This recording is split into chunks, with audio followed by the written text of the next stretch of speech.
Hello, friends, and welcome back to another episode of Lazarus Out Loud. I've got my buddy Phoenix on fire. He's eating some chicken nuggets that his grandma made him and some homemade fries, super yum. And I'm wearing my vintage Barbie shirt, which my friend gave me, which is super lit, kind of faded now. My Audacity hat. Anyway, fashion hour is over. Anyway, we're back for our final episode, our final chapter of the first Harry Potter book by J.K. Rowling. Last chapter, they went through the trapdoor, the trio. They encountered some scary things, but they... Was Fluffy still? Fluffy's still on the third floor. Ron and Hermione took the broomstick so they could just fly right by her. They'll probably play the flute if they're handy enough to do that. And they're gonna go send an owl to Dumbledore because Harry... Will Fluffy go to sleep? Yeah, she goes to sleep if you play music, and apparently it doesn't even have to be good music, it's just any music. If I were a three-headed dog, I would require good music, I can tell you that much. But, yeah, so Harry went through the final chamber by himself, and there was already somebody there. It wasn't Snape, it wasn't Voldemort, or was it? And Phoenix said it might be Malfoy, which I thought was a pretty solid guess. But are you ready to find out who it was? I don't know. We're just gonna have to look in the chapter and find out. We are. So this chapter is called, it's number 17, and it's called The Man with Two Faces. And there's like some smoky, dark, wizardy looking stuff on the cover, or the page, whatever, the chapter page. So, it was Quirrell. You, gasped Harry. Quirrell smiled.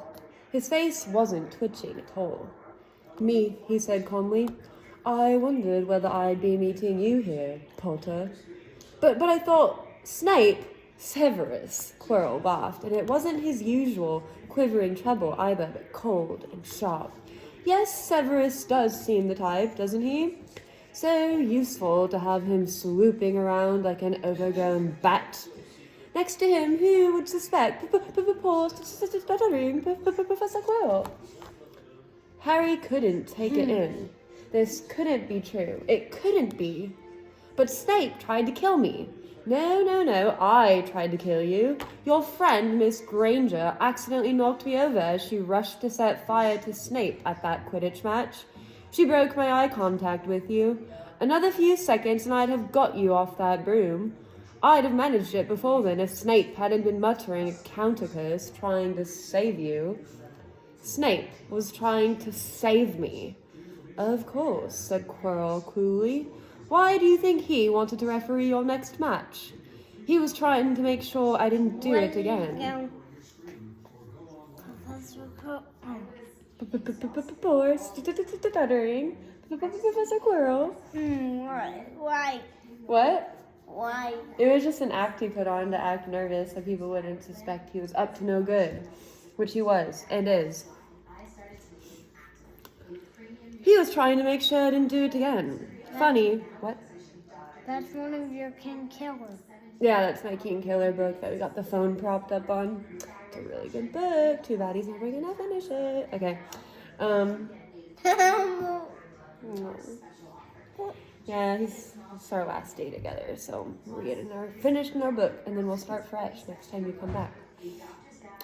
Funny, really. He needn't have bothered. How many chapters does the second one have? 18, so one more chapter than this one. I think the third one has 22, I want to say. And then the fourth one has 1 million, and the fifth one has 1 million, and the sixth one has 1 million, and the seventh, actually 1 million. There's a lot. The fifth one is the longest. Funny, really. He needn't have bothered. I couldn't do anything with Dumbledore watching. All the other teachers thought Snape was trying to stop Gryffindor winning. He did make himself unpopular. And what a waste of time when, after all that, I'm going to kill you tonight. Quirrell snapped his fingers. Ropes sprang out of thin air and wrapped themselves tightly around Harry. "You're too nosy to live, Potter, scurrying around the school at Halloween like that. For all I knew, you'd seen me coming to look at what was guarding the stone. You at the Trollin. Certainly, I have a special gift with trolls. You must have seen what I did to the other one in the chamber back there." Unfortunately, while everyone else was running around looking for it, Snape, who already suspected me, went straight to the 3rd floor to head me off. And not only did my troll fail to beat you to death, that 3-headed dog didn't even manage to bite Snape's leg off properly. Now wait quietly, Potter. I need to examine this interesting mirror.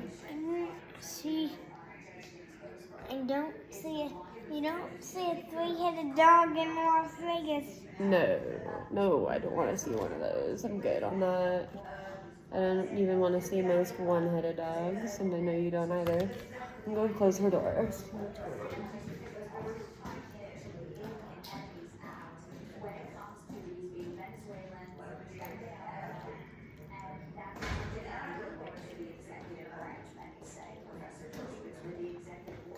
Why'd you go close the door? There's just too much noise coming at us from both directions. It's fine. I like to read in my room, but we gotta eat some foods. Gigi's right. So yeah, Quirrell is looking at a mirror. It's interesting, he said. It was only then that Harry realized what was standing behind Quirrell. It was the mirror of Erised. "This mirror is the key to finding the stone," Quirrell murmured, tapping his way around the frame. "Trust Dumbledore to come up with something like this, but he's in London. I'll be far away by the time he gets back." All Harry could think of doing was to keep Quirrell. Snape is not in this room. I don't know where he is. Somewhere in the castle. Being moody, probably. Crying about what he's sad about. All Harry could think of doing was to keep Quirrell talking and stop him concentrating on the mirror. "I saw you and Snape in the forest," he blurted out. "Yes," said Quirrell idly, walking around the mirror to look at the back. "He was on to me by that time." Yesterday's chapter was about the dead unicorn. Oh, that was the one before that. Yeah. No. Come on. You're following pretty good. Huh? I said you're following pretty good. I think you're even younger than I was when I started reading these. I was 8. I was 8 or 9, and you're only 7. We're gonna be 8 in a few weeks. Birthday month. Hey, Mama. Hey. Don't take my hat off. My hair's a giant wreck. I didn't braid it before bed. Okay, see. "Yes," said Quirrell idly, walking around the mirror. Keep eating. To look at the back. Whose channel is this going down on? Mine. Huh? Mine. Ah! Sorry. Eat your food. Boy. Because food, you need energy. You need gas in your engine. Gas that engine up. So you can do wheelies. Okay, in your gut. Okay, he was on to me by that time, trying to find out how far I'd got. He suspected me all along, tried to frighten me, as though he could when I had Lord Voldemort on my side. Quirrell came back out from behind the mirror and stared hungrily into it. "I see the stone. I'm presenting it to my master. But where is it?" Harry struggled against the ropes binding him, but they didn't give. He had to keep Quirrell from giving his whole attention to the mirror. "But Snape always seemed to hate me so much." "Oh, he does," said Quirrell casually. "Heavens, yes. He was at Hogwarts with your father, didn't you know? They loathed each other. But he never wanted you dead." "But I heard you a few days ago, sobbing. I thought Snape was threatening you." For the first time, a spasm of fear flitted across Quirrell's face.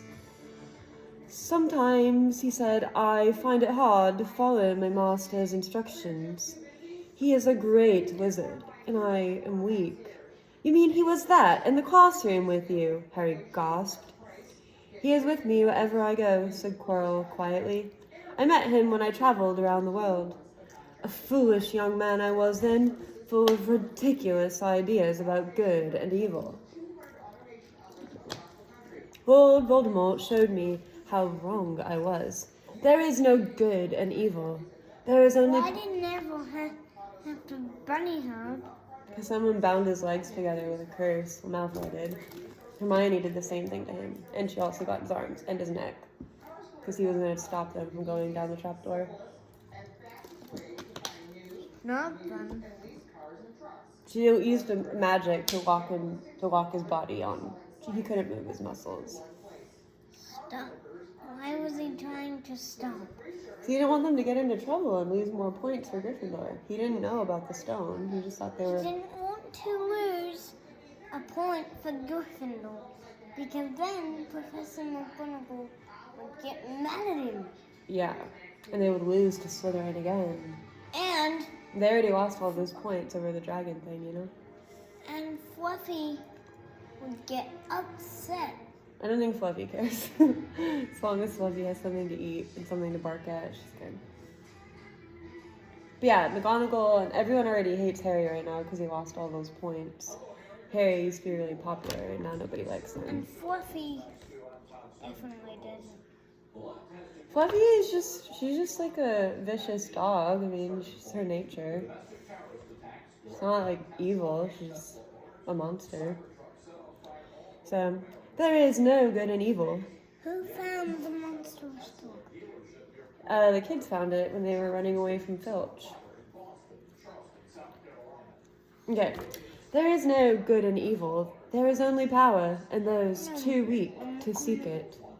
Since then, I have served him faithfully, although I have let him down many times. He has had to be very hard on me. Quirrell shivered suddenly. He does not forgive mistakes easily. When I failed to steal the stone from Gringotts, he was most displeased. He punished me. And then I have to go to my dad's. Yeah, but let's enjoy this. Don't worry about the future. He punished me, decided he would have to keep a closer watch on me. Quirrell's voice tailed away. Harry was remembering his trip to Diagon Alley. How could he have been so stupid? He'd seen Quirrell that very day, shaken hands with him in the leaky cauldron. Quirrell cursed under his breath. I don't understand. Is the stone inside the mirror? Should I break it? Harry's mind was racing. What I want more than anything else in the world at the moment, he thought. What I want more than anything else in the world at the moment, he thought, is to find this stone before Quirrell does. So if I look in the mirror, I should see myself finding it, which means I'll see where it's hidden. But how can I look without Quirrell realizing what I'm up to? He tried to edge to the left to get in front of the glass without Quirrell noticing, but the ropes around his ankles were too tight. He tripped and fell over. Harry. Quirrell ignored him. He was still talking to himself. What does the mirror do? How does it work? Help me, master. And to Harry's horror, a voice answered, and the voice seemed to come from Quirrell himself. Use the boy! Use the boy! Quirrell rounded on Harry. Yes, Potter, come here. Hey. What? Who's picking me up? Your dad. Is Betty gonna be over there? I'm not sure. I'll have to ask him, but we're reading right now, so I can't text him.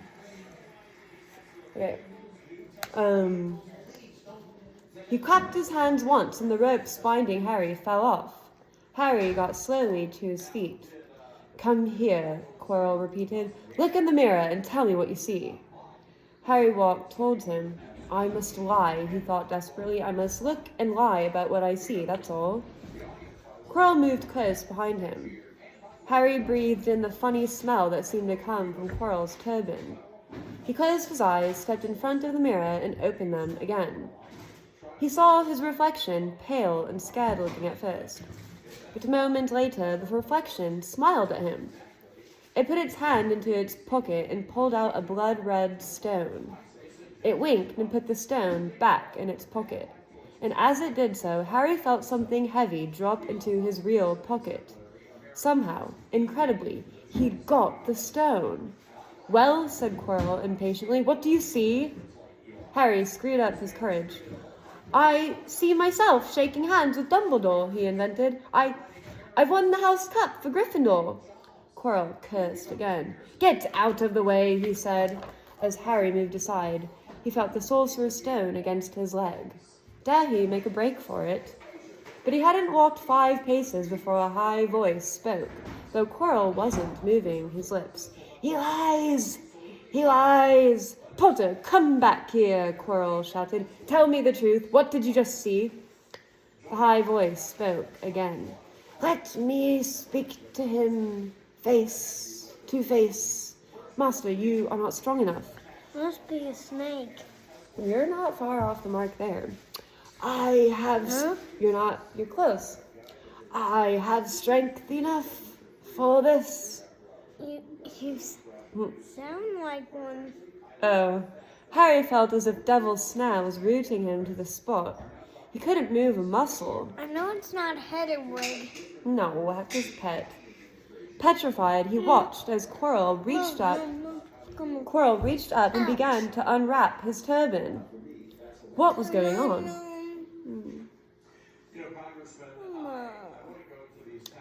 The turban fell away. Quirrell's head looked strangely small without it. Then He said the trams were... This guy we stopped by to, we did not see any traffic with the trams. That's good. I don't like traffic. So he's taking his turban off. The turban fell away. Quirrell's head looked strangely small without it. Then he turned slowly on the spot. Harry would have screamed, but he couldn't make a sound. Where there should have been a back to Quirrell's head, there was a face, the most terrible face Harry had ever seen. It was chalk white with glaring red eyes and slits for nostrils like a snake. See, I told you were close. This picture is really creepy. He's taking off the turban and there's Voldemort's monstrous face. You see it? Yikes. Okay. I think he's gonna try to kill, Harry? Harry and Flitwick. Flitwick's not in there. It's just Quirrell and Harry and Voldemort, apparently, who lives inside Quirrell's body. Okay. Where's Flitwick? Somewhere in the castle, chilling. He doesn't really know what's going on right now. He must be outside. Probably. It's a nice day. Everyone's outside. Because school's over. They're just waiting for the summer to start. Harry Potter, it whispered. Harry tried to take a step backwards, but his legs wouldn't move. See what I have become, the face said. Mere shadow and vapor. I have form only when I can share another's body. But there have always been those willing to let me into their hearts and minds. Unicorn blood has strengthened me these past weeks. You saw faith. I was close about what? That he was like snake-like. He's very snake-like. He's not a snake, but he's got snake-like features. Okay, and you can talk to snakes too. You saw faithful Quirrell drinking it for me in the forest, and once I have the elixir of life, I will be able to create a body of my own. Now, Oh my god. why don't you give me that stone in your pocket? So he knew. The feeling suddenly surged back into Harry's legs. He stumbled backwards. Don't be a fool, snarled the face. Better save your own life and join me, or you'll meet the same end as your parents. They died begging me for mercy. Liar! Harry shouted suddenly. Quirrell was walking backwards at him so that Voldemort could still see him. The evil face was now smiling. How touching, it hissed. I always valued bravery. Yes. I need to go poop. Right now? Yes. Okay. Sorry, we moved locations. So Harry's talking to Voldemort. Sure, he's scared for his life. He should be. Okay.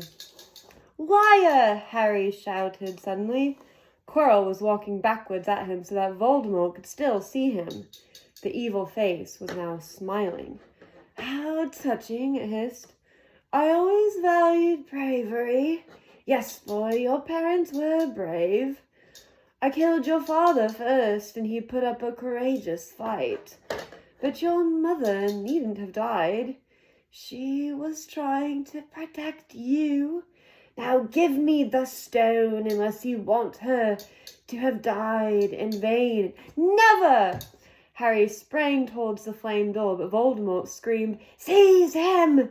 And next second, Harry felt Quirrell's hand close on his wrist. At once, a needle-sharp pain seared across Harry's scar. His head felt as though it was about to split in two. He yelled, struggling with all his might, and to his surprise, Quirrell let go of him. The pain in his head lessened.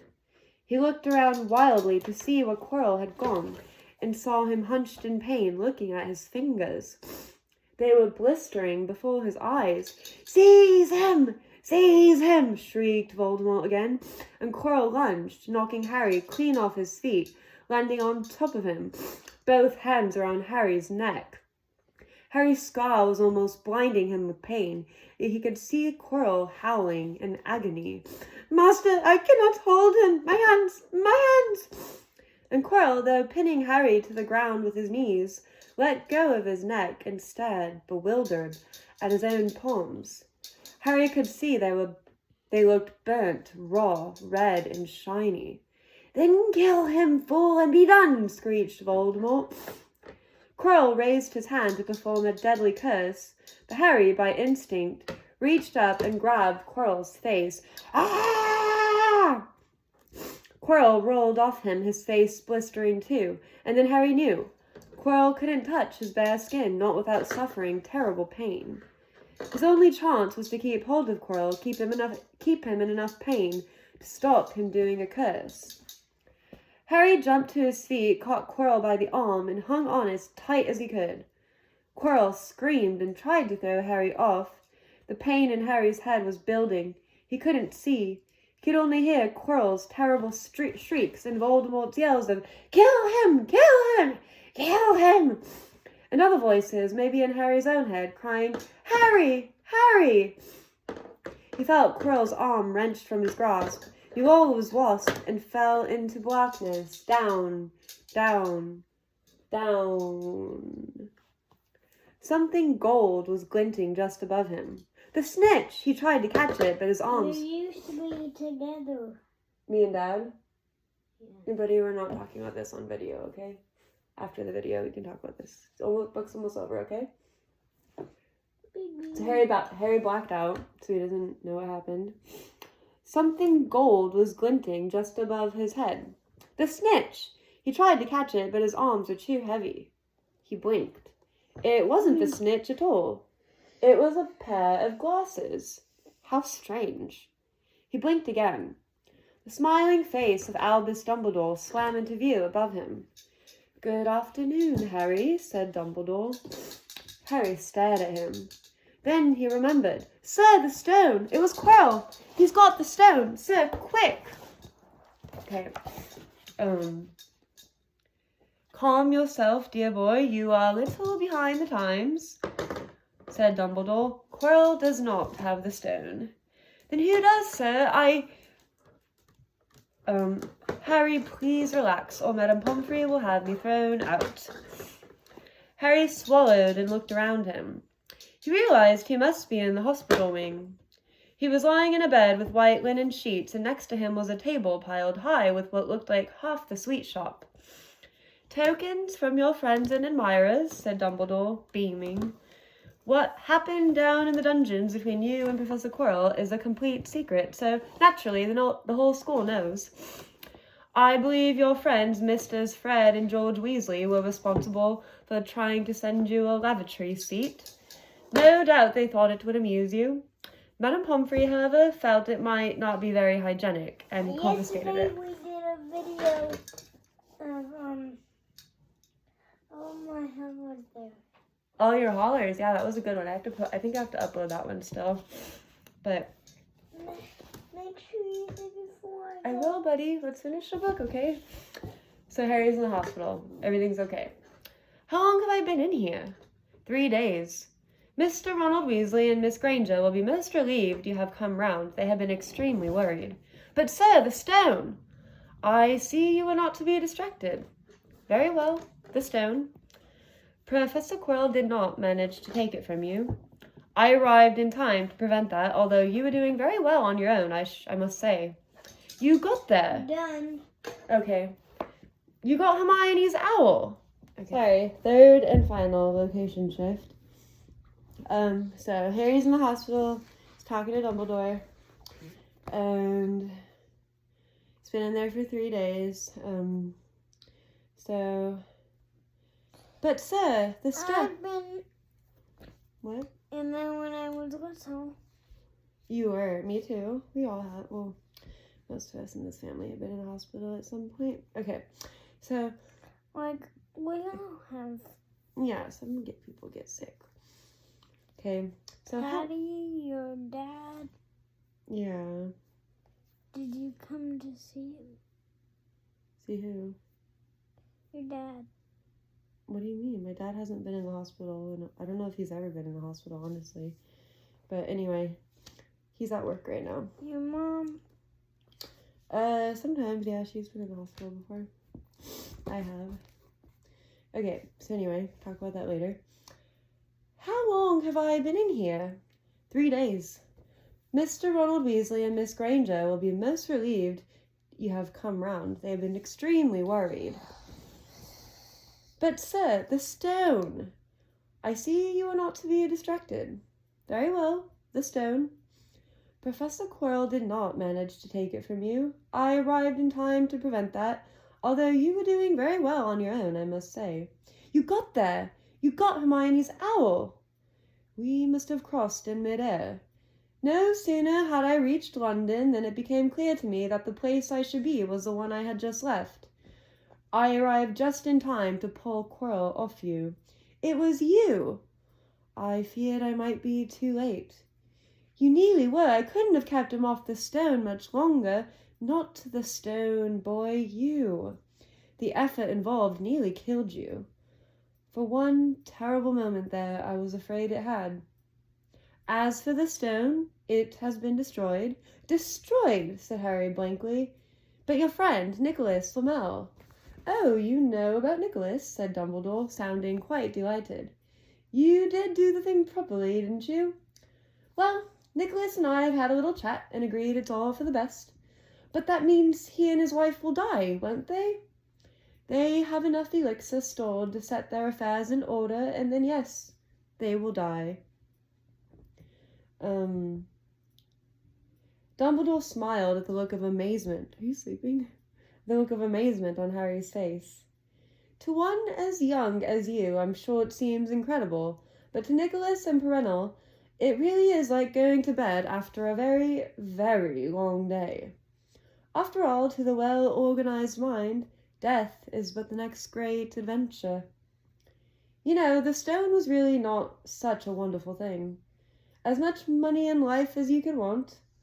The two things most human beings would choose above all.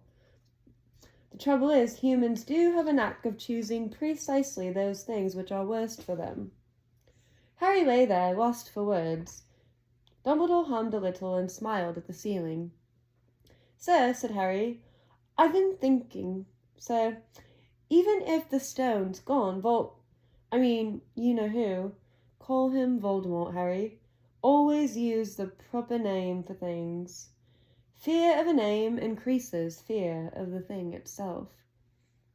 Yes, sir, well, Voldemort's going to try other ways of coming back, isn't he?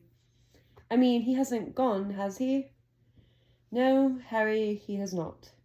He is still out there somewhere, perhaps looking for another body to share.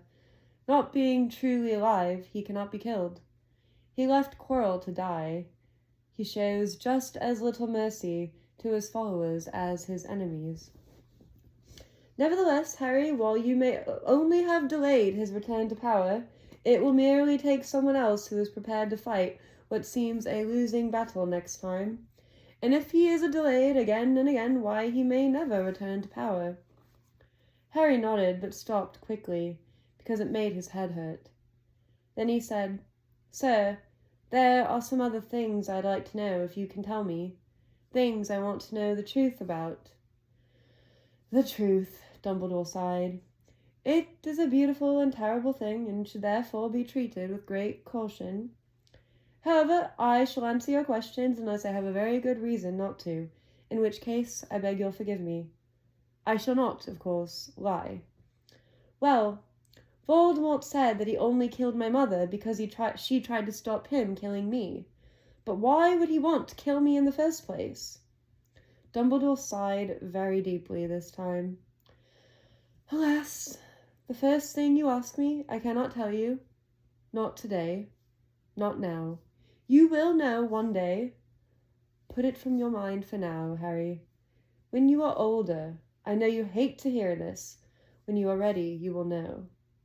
And Harry knew it would be no good to argue. "But why couldn't Quirrell touch me?" "Your mother died to save you. If there is one thing Voldemort cannot understand, it is love. He didn't realize that love, as powerful as your mother's for you, leaves its own mark. Not a scar, no visible sign. To have been loved so deeply, even though the person who loved us is gone, will give us some protection forever. It is in your very skin. Quirrell, full of hatred, greed, and ambition, sharing his soul with Voldemort, could not touch you for this reason. It was agony to touch a person marked by something so good." Dumbledore now became very interested in a bird out on the windowsill, which gave Harry time to dry his eyes on the sheet. When he had found his voice again, Harry said, "And the invisibility cloak. Do you know who sent it to me?" "Ah, your father happened to leave it in my possession, and I thought you might like it." Dumbledore's eyes twinkled. "Useful things. Your father used it mainly for sneaking off to the kitchens to steal food when he was here. And there's something else. Fire away." Oh, also there's a picture of Harry. He's a little cutie. Yeah, oh, sorry. The audience is snoozing. "Quirrell and Snape." "Professor Snape, Harry." "Yes, him. Quirrell said he hates me because he hated my father. Is that true?" "Well, they did rather detest each other. Not unlike yourself and Mr. Malfoy. And then your father did something Snape could never forgive." "What?" "He saved his life." "What?" "Yes," said Dumbledore dreamily. "Funny the way people's minds work, isn't it? Professor Snape couldn't bear being in your father's debt. I do believe he worked so hard to protect you this year because he felt that would make him and your father quits. Then he could go back to hating your father's memory in peace." Harry tried to understand this, but it made his head pound, so he stopped. "And sir, there's one more thing. Just the one. How did I get the stone out of the mirror?" "Ah, now I'm glad you asked me that. It was one of my more brilliant ideas, and between you and me, that's saying something. You see, only one who wanted to find the stone, find it but not use it, would be able to get it. Otherwise, they'd just see themselves making gold or drinking elixir of life. My brain surprises even me sometimes. Now, enough questions. I suggest you make a start on these sweets. Ah, Bertie Bott's every flavor beans.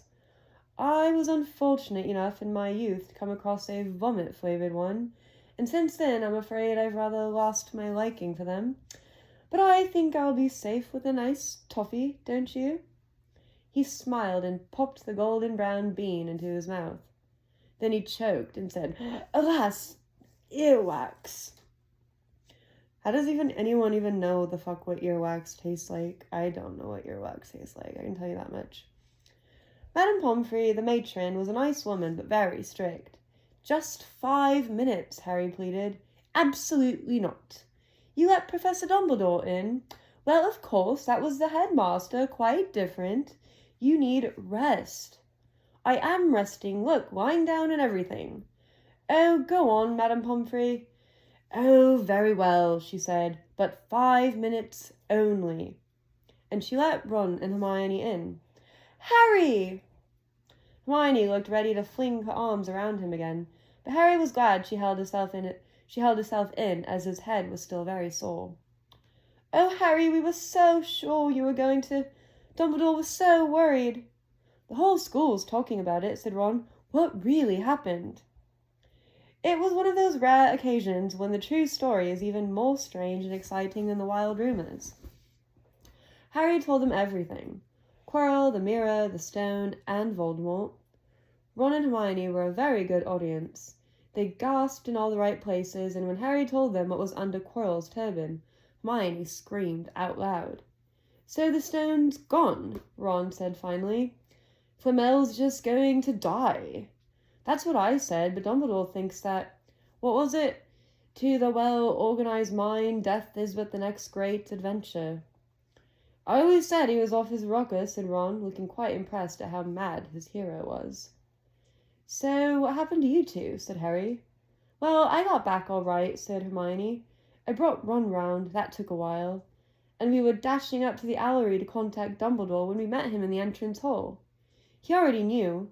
He just said, Harry's gone after him, hasn't he? And hurtled off to the 3rd floor. Do you think he meant you to do it? Said Ron.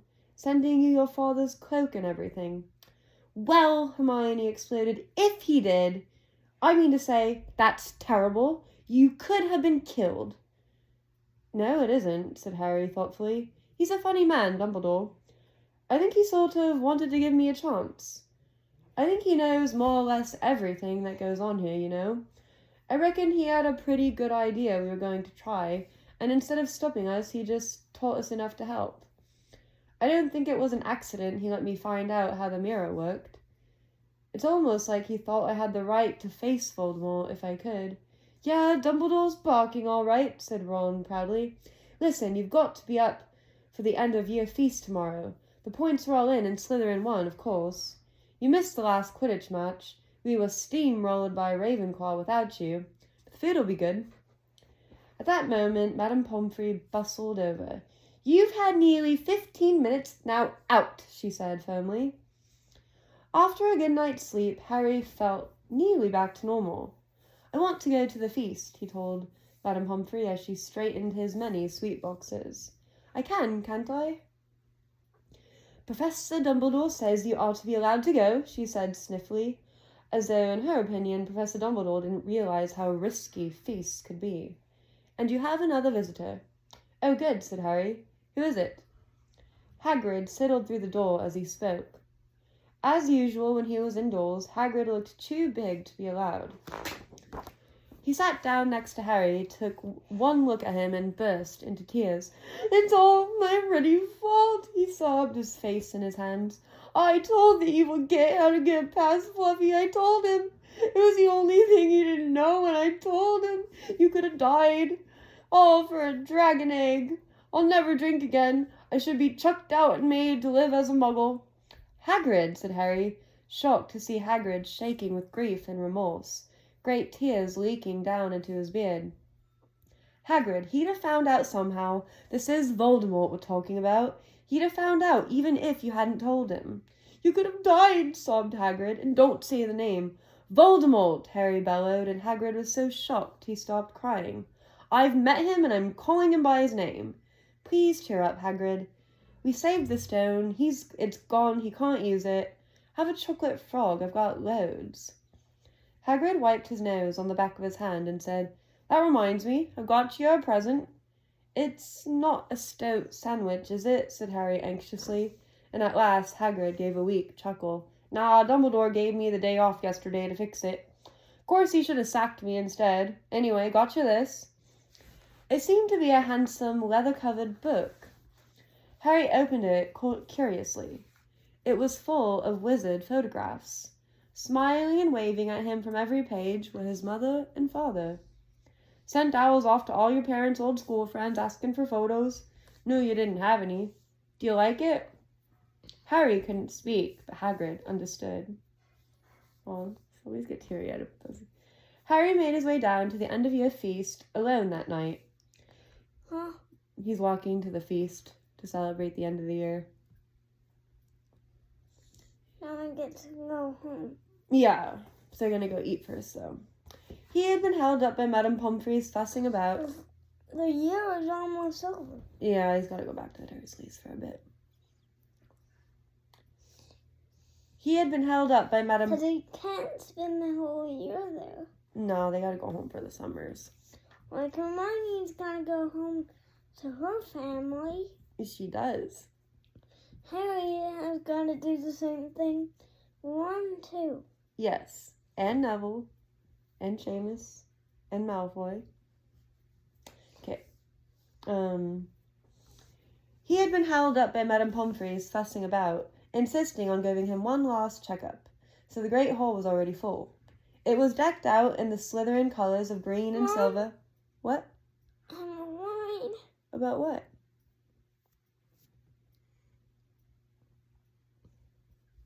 Babies. Everything's fine. We just finished the book. It's the happy ending. Okay. I'm worried about no one's. About who? No. You got upset. Okay, we're good. Everything's fine. So Harry made his so the Great Hall was already full. It was decked out in the Slytherin colours of green and silver to celebrate Slytherin's winning the House Cup for the 7th year in a row. A huge banner showing the Slytherin serpent covered the wall behind the high table. When Harry walked in, there was a sudden hush, and then everybody started talking loudly at once. He slipped into a seat between Ron and Hermione at the Gryffindor table and tried to ignore the fact that people were standing up to look at him. Fortunately, Dumbledore arrived moments later. The babble died away. "Another year gone," Dumbledore said cheerfully, "and I must trouble you with an old man's wheezing waffle before we sink our teeth into our delicious tea." Wheezing waffle? What are you laughing at? The poster? No, not the poster. The Taz? The big orange thing. Oh, the anxiety? That thing's silly. You make a video about that. Alright, so Dumbledore's about to speak. "What a year it has been. Hopefully your heads are a little fuller than they were. You have the whole summer ahead to get them nice and empty before next year starts." Why did you stop the video? I didn't. It's working. It's going. No. Buddy, come on, let's just finish the book and then we can do stuff, okay? Yeah. "Now, as I understand it, the House Cup here needs awarding, and the points stand thus." When will you want him in the house? After we've all said goodbye. In 4th place, Gryffindor with 312 points. In 3rd, Hufflepuff with 352. Ravenclaw have 426, and Slytherin 472. A storm of cheering and stamping broke out from the Slytherin table. Harry could see Draco Malfoy banging his goblet on the table. It was a sickening sight. "Yes, yes, well done, Slytherin," said Dumbledore. "However, recent events must be taken into account." The room went very still. Slytherin's smiles faded a little. "Ahem," said Dumbledore. "I have a few last-minute points to dish out. Let me see, yes. First, to Mr. Ronald Weasley." Ron went purple in the face. He looked like a radish with a bad sunburn. For the best played game of chess Hogwarts has seen in many years." Oh, I don't know, buddy. Let's just finish the book and talk about that after, okay? Baby.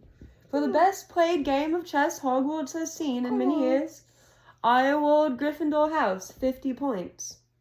Gryffindor cheers nearly raised the bewitched ceiling. The stars overhead seemed to quiver. Percy could be heard telling the other prefects, "My brother, you know, my youngest brother, got past McGonagall's giant chess set." At last there was silence again. Second, to Miss Hermione Granger, "For the use of cool logic in the face of fire, Iold Gryffindor House, 50 points. Hermione buried her face in her arms. Harry strongly suspected she had burst into tears. Gryffindors up and down the table were beside themselves. They were 100 points up. Now they're at 412. That puts them... It's happy ending. Okay. Third to Mr. Harry Potter, said Dumbledore. The room went deadly quiet. For pure nerve and outstanding courage, Iold Gryffindor House, 60 points. The din was deafening. This is the last chapter. Yeah, and we can talk about it a little bit. Okay, hold on.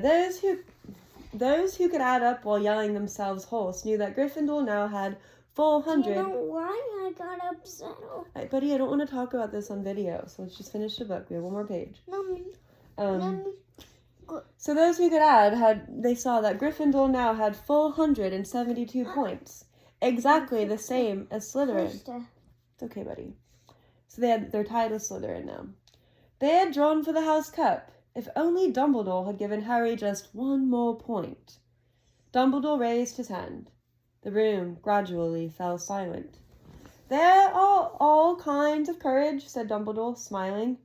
It takes a great deal of bravery to stand up to our enemies, but just as much to stand up to our friends. I therefore award 10 points to Mr. Neville Longbottom.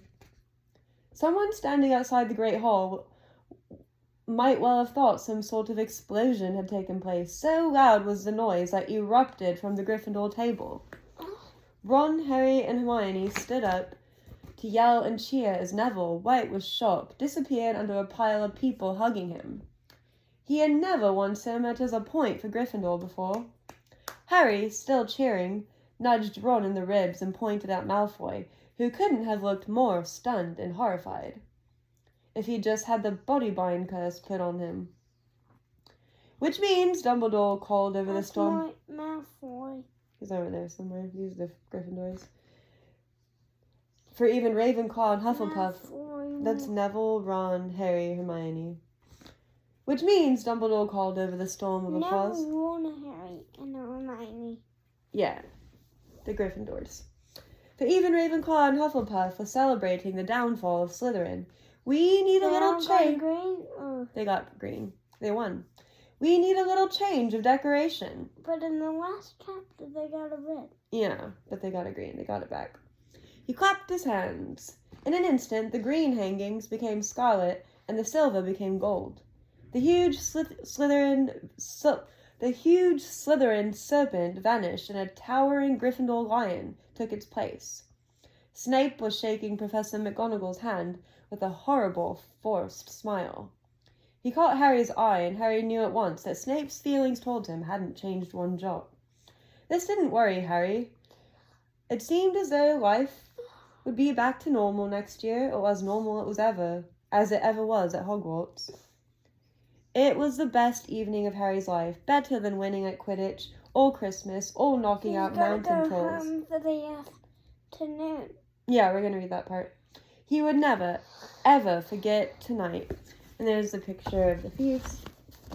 They're all celebrating. Everything's red and gold. What about Harry? He's gonna go home. Yeah, there's one more page. Okay. And Neville's gonna go home too. Yeah, so we're going to say that right now. Harry had almost forgotten that the exam results were still to come, but come they did. To their great surprise, both he and Ron passed with good marks. Hermione, of course, came top of the year. Even Neville scraped through, his good herbology mark making up for his abysmal potions one.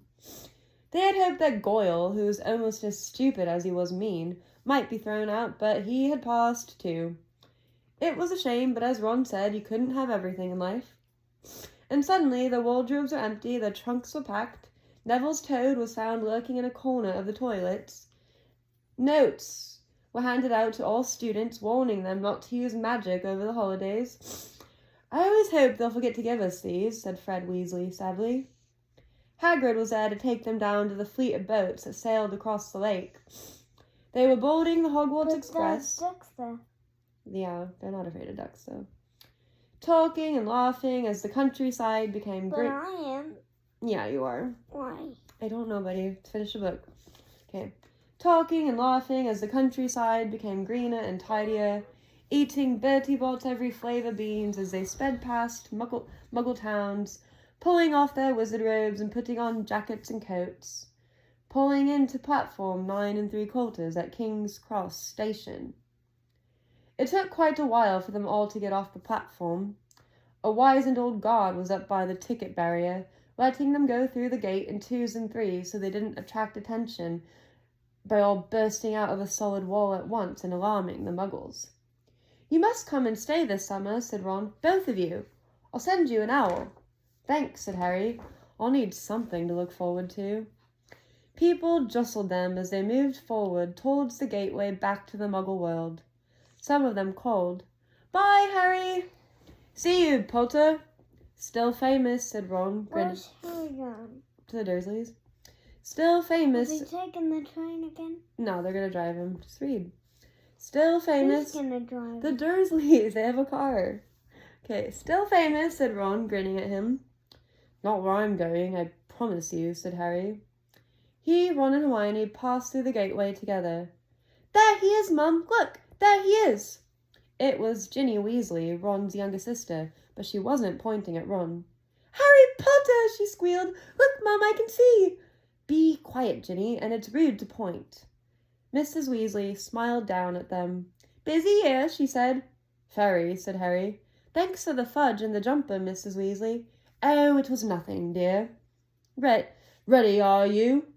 It was Uncle Vernon, still purple-faced, still mustachioed, still looking furious at the nerve of Harry, carrying an owl in a cage in a station full of ordinary people.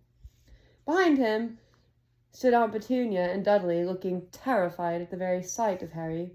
"You must be Harry's family," said Mrs. Weasley.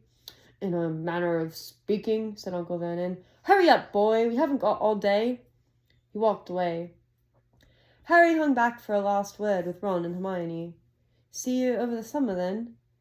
"Hope you have a good holiday," said Hermione, looking uncertainly after Uncle Vernon, shocked that anyone could be so unpleasant.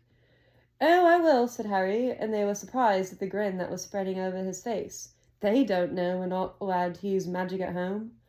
I'm going to have a lot of fun with Dudley this summer. And that's the book. Get one last look at Hogwarts on this page. That's nice. And what's on this page? Oh, there's Neville's toad. You actually see a picture of that. In the beginning, too. There's Hogwarts. Mm-hmm.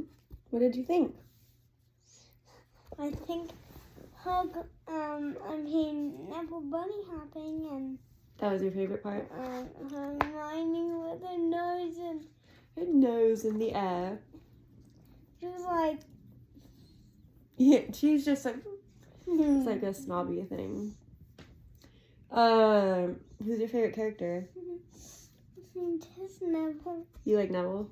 Because he bunny hopped. Why was that so funny to me? I don't know. It is pretty. I mean, it's funny to think about. It wouldn't be funny for him, but for other people. Yeah, Neville's an underdog, but I like Neville's arc a lot. What's an underdog? Underdog is like someone that you don't expect to do very well at something. Like, if there's two teams playing against each other, there's usually the team everyone expects is going to win, and then there's the team everyone thinks is not going to do so hot. Neville's an underdog. He's got a good story, though. So, yeah. That concludes our reading of Harry Potter and the Sorcerer's Stone. There's Neville's toad again.